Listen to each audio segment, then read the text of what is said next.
कल ये मैं देख रहा था, टीवी चैनलों में चल रहा था कि इन्होंने इंफ्रास्ट्रक्चर से ज़्यादा एडवर्टाइजिंग का बजट कर दिया, हमने इनको ठीक करने को बोला है।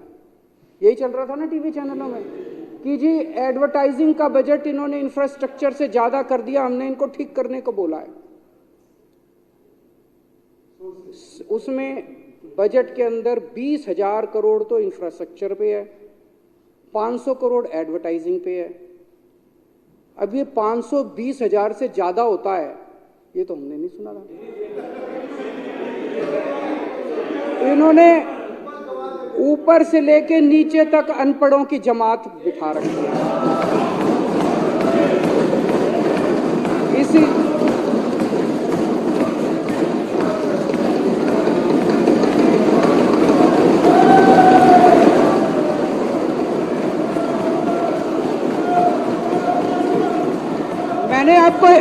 मैंने आपके नेता को नहीं कहा, मैंने आपके नेता को नहीं कहा, आपको कैसे लगा उसको बोला है?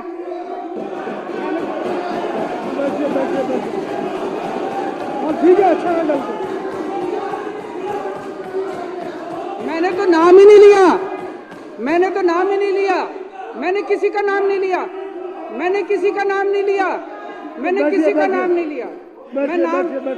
मैं किसी का नाम, बैठ जाओ, मैंने किसी का, मैं तो ये कह रहा हूं जी, ये बता दो कि कहां लिखा है कि 500 की फिगर जो है वो 20,000 से ज्यादा होती है? ये तो कहीं नहीं लिखा। तो मैं कह रहा हूं भाई, जो पूरी की पूरी अनपढ़ों की जमात बिठा रखी है, पढ़े लिखे लोगों को बिठाओ वहां पे, ताकि वो कम से कम बजट पढ़ने की क्षमता तो रखते हो। पता नहीं किसको दे दिया आपने बजट। 500 करोड़ रुपए पिछली साल रखा था, 500 करोड़ रुपए इस साल रखा है, सेम है, सेम टू सेम है, कोई बढ़ाया नहीं हमने, एज इट इज बजट रखा है। कहते हैं कल से चला रखा है बजट, एडवर्टाइजिंग का बजट बढ़ा दिया, एडवर्टाइजिंग का बजट इंफ्रास्ट्रक्चर से ज्यादा, कहां कर दिया? कहीं नहीं करा।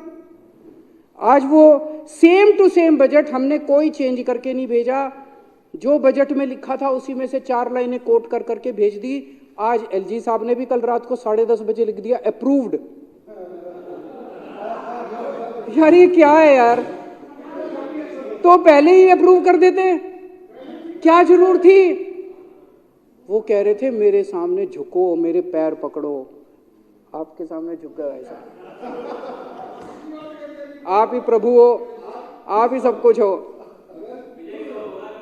मेरी आज इस मंच के, इस हाउस के माध्यम से अपील है, प्रार्थना है प्रधानमंत्री जी को कि प्रधानमंत्री जी, हम काम करना चाहते हैं, हम लड़ना नहीं चाहते।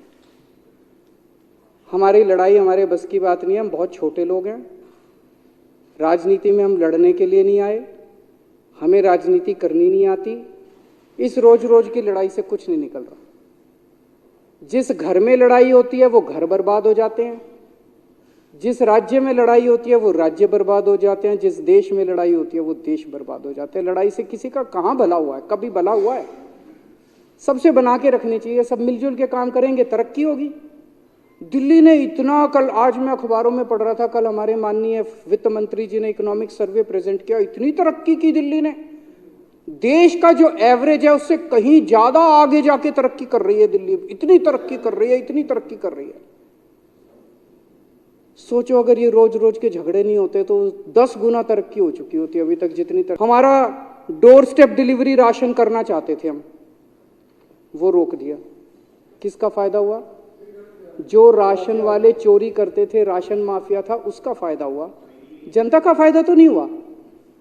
क्या फायदा हुआ उसका door step delivery of ration करने का, रोकने का? दिल्ली के अंदर 17,000 लोगों को डेली हम योगा कराया करते थे, डेली 17,000 लोगों को दिल्ली सरकार फ्री में योगा कराती थी। प्रधानमंत्री जी ने कह के वो योगा क्लासेस बंद करा दी। किसका फायदा हुआ जी? किसी का तो फायदा नहीं हुआ। 17,000 लोगों ने अगर योगा करना बंद कर दिया, आज भी याद करते हैं, मेरे को मिलते हैं, आज भी याद करते हैं, किसका फायदा हुआ? किसी का फायदा नहीं हुआ।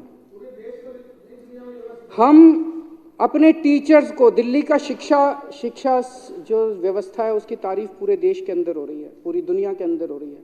उसका एक बहुत बड़ा कारण है, हमारे टीचर्स और हमारे प्रिंसिपल्स ने चमत्कार करके दिखाया है। 60,000 टीचर्स उन्होंने चमत्कार करके, उनको हम ट्रेनिंग करने के लिए विदेश भेजते हैं, फिनलैंड भेजते हैं। आपने उनकी फिनलैंड की ट्रेनिंग रोक दी। किसका फायदा हुआ? किसी का फायदा नहीं हुआ। गरीबों के बच्चे अच्छे पढ़ना चालू हुए थे, बड़े इतने 75 साल के बाद गरीबों के बच्चों को अच्छी शिक्षा मिलनी चालू हुई थी। क्या फायदा हुआ? टीचर्स की ट्रेनिंग रोकने से किसका फायदा हो रहा है? क्यों लड़ रहे हो हमारे साथ यार? पिछले साल कई महीनों तक मोहल्ला क्लिनिक में टेस्ट की पेमेंट बंद करा दी, रेंट की पेमेंट बंद करा दी, बिजली के बिलों की पेमेंट बंद करा दी, दवाइयों की पेमेंट बंद करा दी। मोहल्ला क्लिनिक में, अस्पतालों में कितने मरीज सफर किए, कितने मरीज सफर किए। किसका फायदा हुआ? किसी का फायदा नहीं हुआ। फरिश्ते स्कीम थी, किसी का एक्सीडेंट हो जाए तो उसको हम फ्री में इलाज कराया करते थे। 13,000 से ज्यादा जान बचा चुके हैं उस स्कीम के अंदर हम लोग। उस स्कीम की पेमेंट बंद करा दी। बताओ, उस स्कीम की पेमेंट बंद करा दी। मरते हुए आदमी को अगर हम जान देने की कोशिश कर रहे थे, उसकी पेमेंट बंद करा दी। किसका फायदा हुआ प्रधानमंत्री जी? अभी जैसा हम लोग देख रहे हैं कि बजट रोक दिया, मेयर के चुनाव बंद करा दिए। मैं प्रधानमंत्री जी से कहना चाहता हूं, आप बहुत बड़े हैं, हम बहुत छोटे हैं। एक छोटी सी दिल्ली चला रहे हैं, हमें अपनी दिल्ली चलाने दो। आप बहुत बड़े हो, बहुत बड़ा बड़ा काम कर रहे हो, पूरे देश के अंदर काम कर रहे हो। आप अपना काम करो ना, हमें अपना काम करने दो। उनको तकलीफ ही है कि दिल्ली में बार बार आम आदमी पार्टी क्यों जीत रही है। उनको तकलीफ ही है कि बार बार दिल्ली में बीजेपी क्यों हार रही है। मैं प्रधानमंत्री जी को कहना चाहता हूं कि अगर आप दिल्ली जीतना चाहते हो तो मैं आज आपको मंत्र देता हूं दिल्ली जीतने का। दिल्ली जीतने के लिए आपको दिल्ली के लोगों का दिल जीतना पड़ेगा।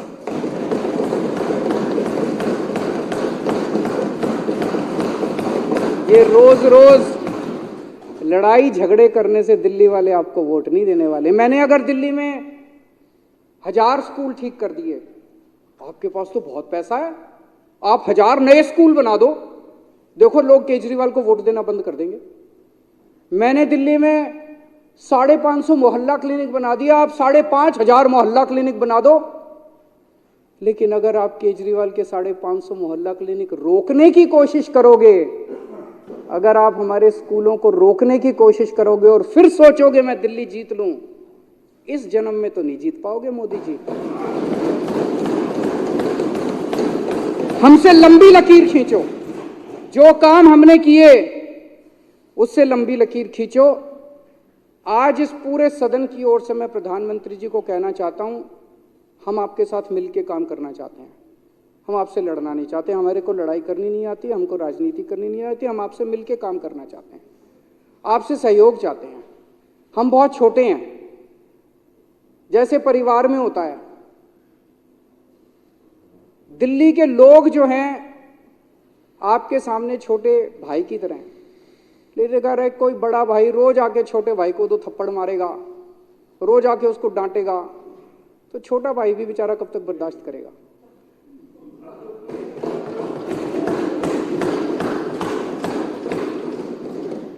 तो अगर आपको छोटे भाई का दिल जीतना है तो छोटे भाई का दिल जीतना पड़ेगा। छोटे भाई का दिल जीतना है तो छोटे भाई को प्यार करो, छोटे भाई के साथ चलो, तभी छोटा भाई आपका साथ देगा। मैं इस प्रस्ताव का पूरी तरह से समर्थन करता हूं।